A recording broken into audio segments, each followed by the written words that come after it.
Let's do a practice today around courage. Right now, we're all being called to deal with something that's very difficult. There's a valid, real life and death threat.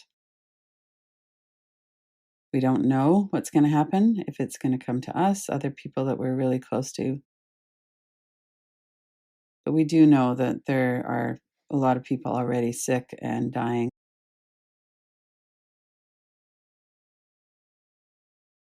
It's disrupted our economy. A lot of people are off work.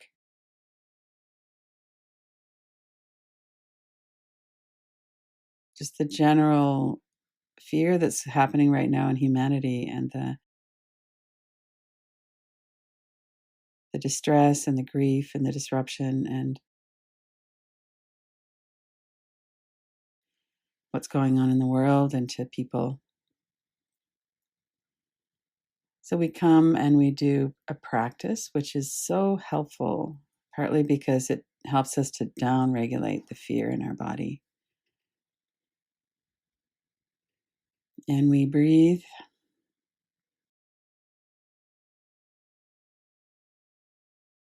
We relax our shoulders for the 1000th time. We let our jaw lighten up a bit. We work with the catastrophic thinking that would be so natural. I'm sure all of us have had at least some of that. And when we do a resting practice, we get a little bit of respite from the fear.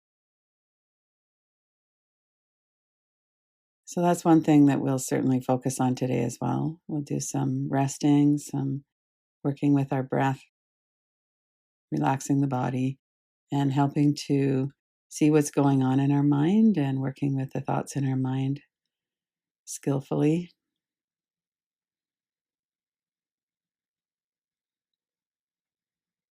And when we're looking at courage or bravery, it's a subject that can be quite easy to shame ourselves about. So that's another element of this, is that we're going to continue to come back to acknowledging what bravery is here or what courage is here, and looking at some things we might not even think of as courage, like coming to a practice and being present with our feelings. So notice right now, as we're coming into the practice, what's going on for you right now. What are the responses in your mind to what I've just been saying about courage and bravery? Does it feel to you like this is an act of courage to come and do a practice, downregulate your nervous system, allow yourself to rest a bit?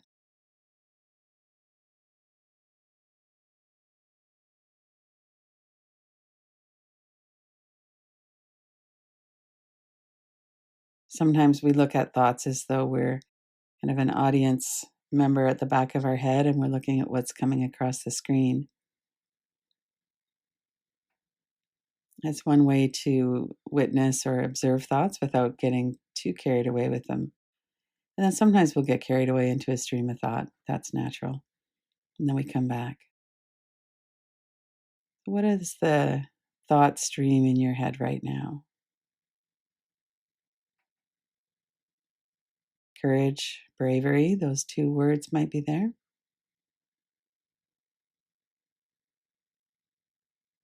And as we start to watch thought, often there's a few seconds at least of no thought. So as you're waiting for the thoughts to start showing up on the screen again, notice your body, your breath, let your shoulders settle.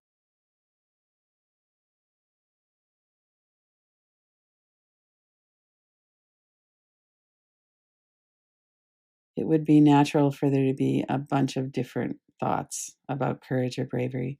Certainly one of them might be, well, I'm not doing anything so brave, I'm sitting at home.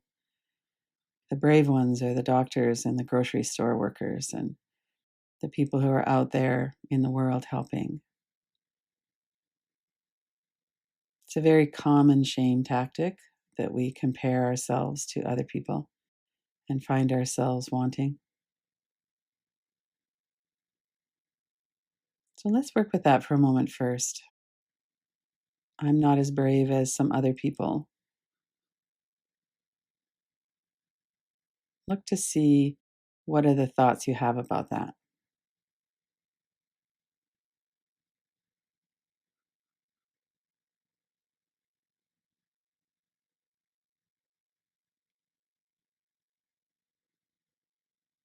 Or maybe you are out there on the front lines in the medical system, or you're helping neighbors get groceries to their homes. And you could say, okay, I'm doing that, but I am full of fear. I don't feel brave.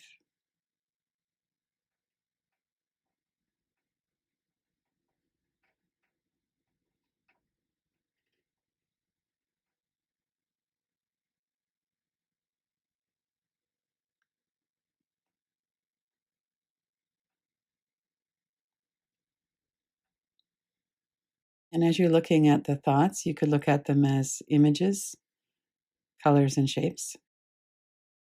You might hear them as words. You could put words up as though you're looking at them on a paper.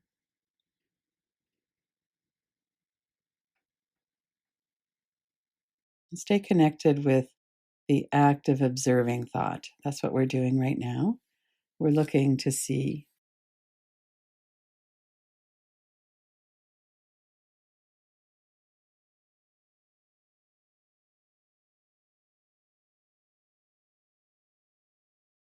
We have the tools. We could do tapping. Take your attention away from the thought into the sensation of the tapping on your forehead and the sound of it. You could put the images or words into a frame, put them on the wall on the other side of the room. Notice the distance between you and the image or the words. You could take your eyes around the empty space on the outside of the frame. There are some really effective ways to break the trance of some of our thoughts. So if you have catastrophic thinking or some kind of intensity in your thoughts, that would be a good thing to do. So we're working with courage and bravery, and we're looking at some of the thoughts that are coming up. We're getting kind of pulled into a vortex of something. And notice you could do tapping or tracing. Come back to your body, your breath. We're doing this practice of observing thoughts in this moment.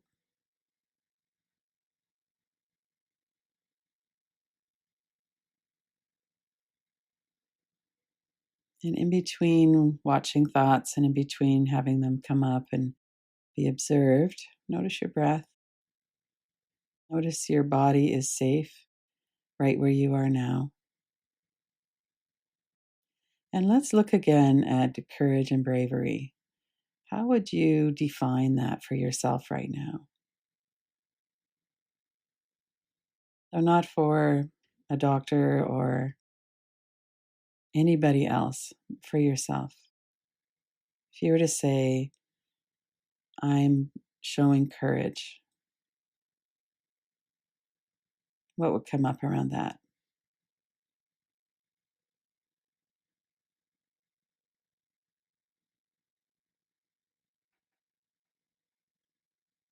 And often with a statement like that, what comes up is all the evidence against it.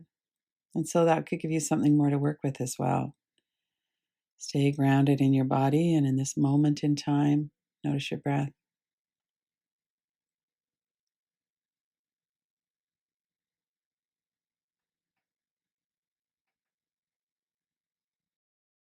One of the things that's really common is that we collapse forward into shame. So notice if you're kind of collapsing, moving into a shame posture. I'm not courageous. I'm afraid. I'm whatever the words are that you might be saying, and then bring your shoulders up and back.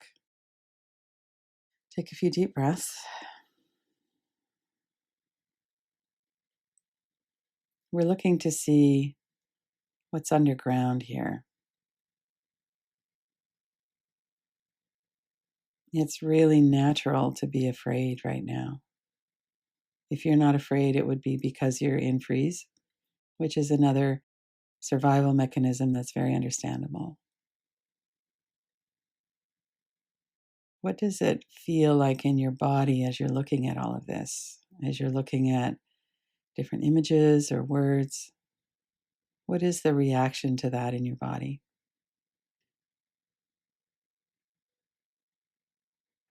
And see if you could move your body around a bit if you need to, if you're feeling kind of tight. Take a few deeper breaths.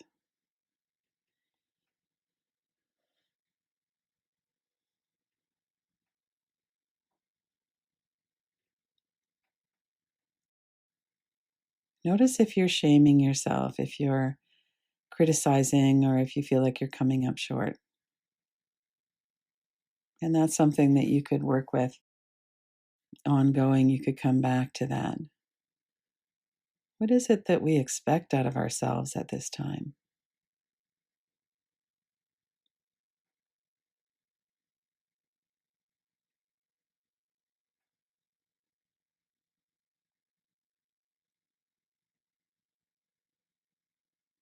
We need to be practical. There is fear. I'm afraid. I would like to do this or that, but I'm afraid to do that. I'm afraid I'll get the virus. I'm afraid to pass it on. And is it okay to acknowledge that there's fear here? There's actually nothing wrong with us. Fear is a natural response to a threat.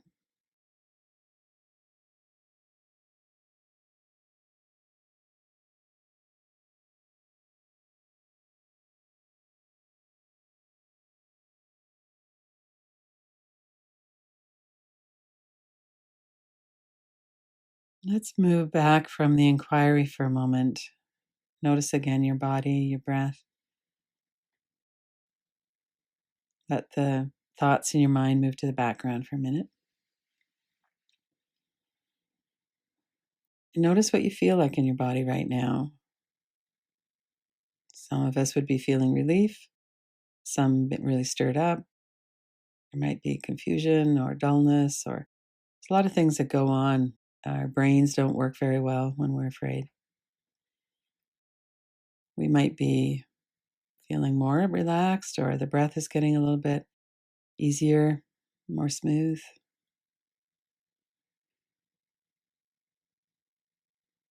So you could shake it out. Take a moment just to kind of shake your body around a bit. If you want to stand up, you could do that. You could do it sitting down. Sometimes it's good to move fear out physically. You can put your hands in a fist above your head and then whew, throw that down into the earth. Open your hands as you're throwing it down.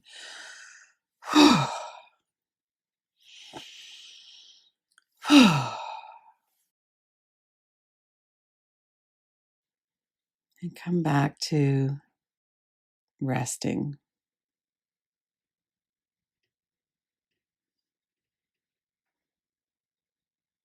And as we think back over the last 10 or 15 minutes of looking into bravery and courage, notice if there's kindness here that you could cultivate, compassion and patience with yourself.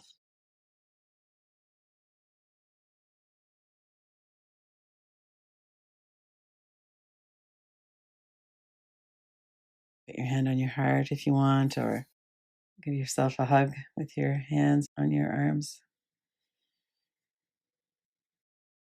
To acknowledge that this is a difficult time, that fear is here. We don't know what's going to happen, and we're doing our best. Take a breath, relax the body.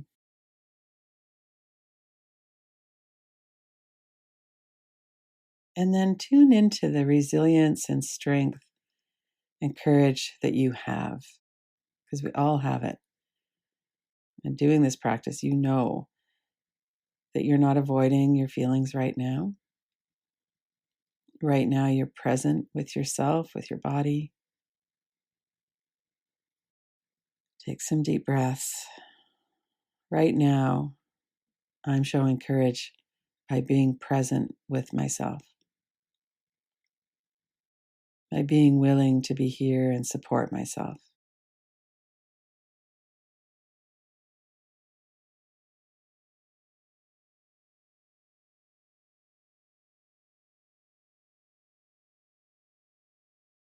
Sometimes we might visualize ourselves in a situation in the past where we were courageous.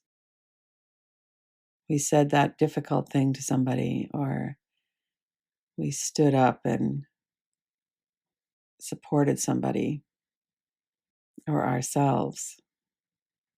We got out of a relationship that wasn't helpful or that was toxic.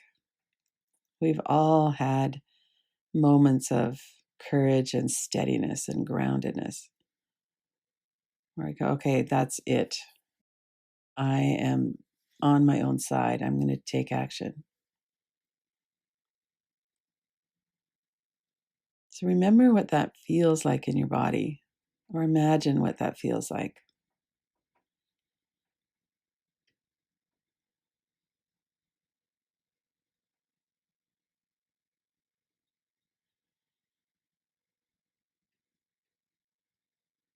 The courage and bravery and commitment to ourselves it takes to be on our own side,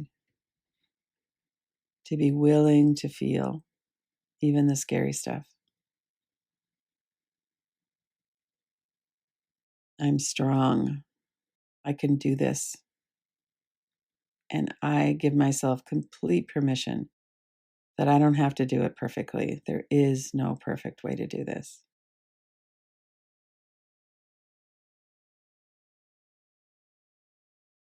Moment to moment, I can practice being here for myself. I can notice my strength, my resilience.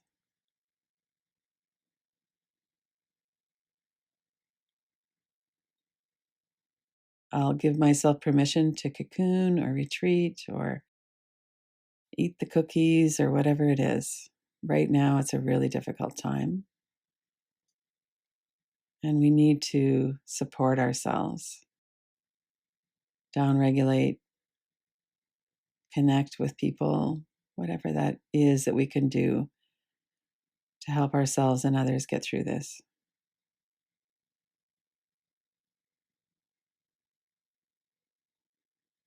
Breathe, relax your body on the out breath.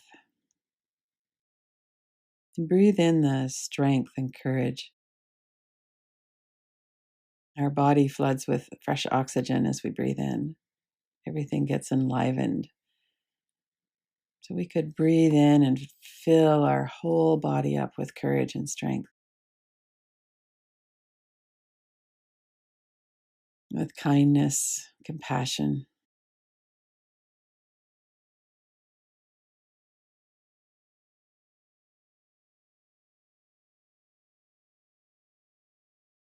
Let's take a few minutes in quiet. Breathe it in, fill up your whole being with love and warmth, strength.